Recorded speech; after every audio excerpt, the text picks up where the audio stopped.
नाशिक जिल्ह्यात पुन्हा भूकंपाची शक्यता वर्तवली जाते, कारण राष्ट्रीय भूकंप विज्ञान केंद्रानं हा इशारा दिलाय। जिल्हा प्रशासनाकडून सतर्कतेचा इशारा देण्यात आलाय। सतत होणाऱ्या भूकंपामुळे भीतीचं वातावरण निर्माण झालेलं आहे। ही मोठी बातमी आपण आत्ताच्या क्षणाची पाहतोय, ती म्हणजेच जिल्हा प्रशासनाकडून सतर्कतेचा इशारा देण्यात आलेला आहे।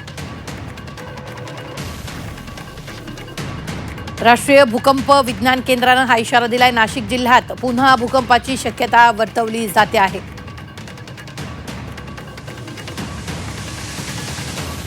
या संदर्भात ताजे अपडेट देत आहेत आपले प्रतिनिधी योगेश। नाशिकमध्ये पुन्हा एकदा भूकंपाची शक्यता राष्ट्रीय भूकंप विज्ञान केंद्रानं वर्तवलेली आहे। अकरे आपण जर बघितलं, महिनाभरापासून नाशिक जिल्ह्यामध्ये मोठ्या प्रमाणात भूकंपाचे धक्के जाणवत आहेत।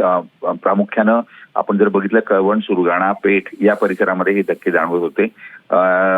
3.4 3.5 पर्यंतचा हे धक्के असल्यामुळे एक सामान्य धक्के हे जमिनीतल्या भूगर्भामधल्या ज्या काही हालचाली होत आहेत त्यामुळे आणि पावसाच्या पाण्यामुळे होत असल्याचं सांगण्यात आलं होतं।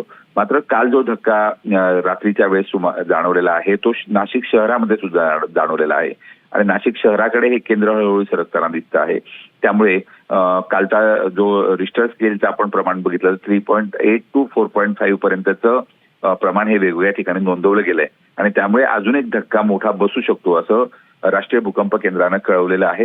त्यामुळे जिल्हा प्रशासन सतर्क झालंय। जिल्हा प्रशासनानं तातडीचं आदेश काढत नाशिक जिल्ह्यामध्ये सतर्कतेचे आदेश नागरिकांना दिलेले आहेत।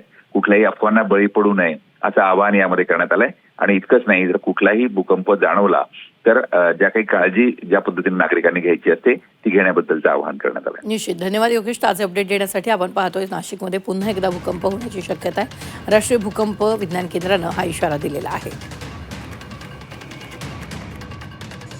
दरम्यान नाशिक जिल्ह्यात पुन्हा भूकंपाचे धक्के जाणवत आहेत। नाशिक शहरातील अनेक भागांमध्ये भूकंपाचे धक्के जाणवत आहेत। 4.3 रिश्टर स्केल तीव्रतेचे धक्के जाणवलेत। नाशिककरांमध्ये सध्या भीतीचं वातावरण आहे। मागील 15 दिवसात नाशिक आणि पालघर जिल्ह्यातील अनेक ठिकाणी भूकंपाचे धक्के जाणवत आहेत, त्यामुळे नागरिकांमध्ये भीतीचं वातावरण आहे। तर सुदर्शन किल्लारे आपले प्रतिनिधी आपल्याबरोबर जोडले गेले। सुदर्शन, एकूणच जर आपण पाहिलं तर गेल्या काही 15 दिवसांमध्ये जवळपास 2 ते 3 वेळा ही भूकंपाचे धक्के जे आहेत ते जाणवलेले आहेत। काय सध्या परिस्थिती, कारण नाशिककर यामुळे भीतीच्या वातावरणाखाली आहेत?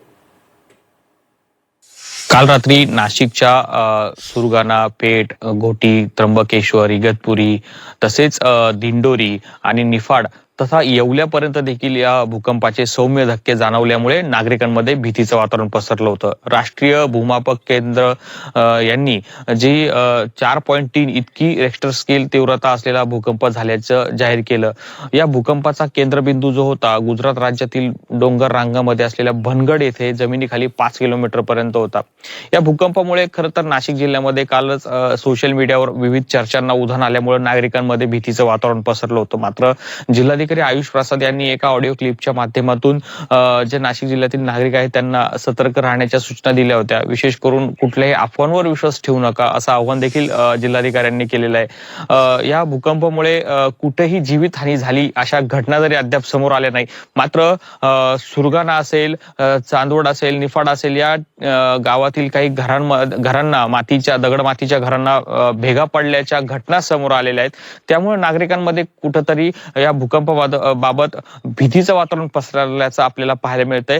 दुसरीकडे मात्र प्रशासन भूकंपाच्या बाबतीत खूपच अलर्ट मोडवर असल्याचं पाहायला मिळालं, कारण की जिल्हाधिकाऱ्यांनी दिलेल्या सूचना असतील तथा पाटबंधारे विभागाच्या वतीनं जे नाशिक जिल्ह्यातील धरणं आहेत, पालखेड आहे, ओझरखेड आहे, करंजवन आहे, या धरणांच्या निगराणी भिंती ज्या आहेत त्यांच्या निगराणी करण्याच्या सूचना देण्यात आल्या। त्यामुळे एकंदरीत प्रशासनाकडून काळजी घेतली जाते। मात्र नागरिकांना विशेष सूचना करण्यात आल्या की ज्या सोशल मीडियावरच्या अफवा आहेत, व्हॉट्सअपवरच्या अफवा आहेत त्यांच्यावर विश्वास न ठेवता प्रशासनाकडून ज्या अधिकृत सूचना येतील त्याचं पालन करावं, त्याच्यावरच विश्वास ठेवा असं आवाहन जिल्हाधिकारी आयुष प्रसाद यांनी केलेलं आहे। सध्या तरी या भूकंपामुळे कुठेही नुकसान, जीवितहानी झालेली घटना अद्याप समोर आलेली नाहीये। अगदी सुदर्शन, धन्यवाद ताजे अपडेट देण्यासाठी। आम्ही वेळोवेळी तुमच्याकडून या सगळ्या संदर्भातले ताजे अपडेट